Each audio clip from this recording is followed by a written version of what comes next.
So, BK Roland BK3 keyboard ma USB memory stick ko tatမယ်ပြီးွားရင်ကျွန်တော်ဒီကမီနူးကိုသွားပါမယ်မီနူးကိုနှိပ်မယ်ပြီးရင်ကျွန်တော်ဒီ up and down ကနေပြီးတော့ဒီ down ကိုနှိပ်သွားမယ်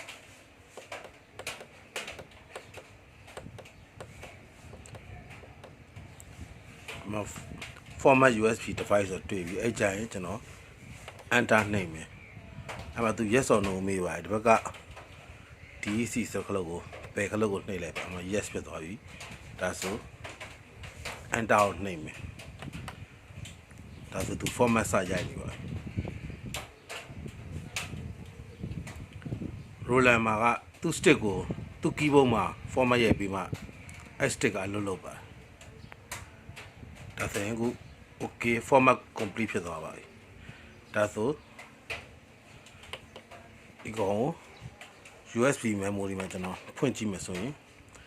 my performance ဆိုတော့ကျွန်တော် register သိမ်းတာပါ my recording ကကျွန်တော်တီးထားတာသိမ်းတာ my written ကတော့ကျွန်တော်အပြင် style တွေကိုဒီ folder ထဲထည့်ရမယ် my sound ကလည်းအတူတူပါပဲ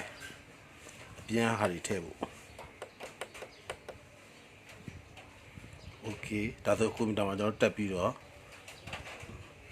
my written နဲ့ my sound တွေကိုကျွန်တော်ထည့်ခြင်းနဲ့ MIDI sound တွေ style တွေထည့်လို့ရပါတယ် wave sound တွေလည်းရပါတယ်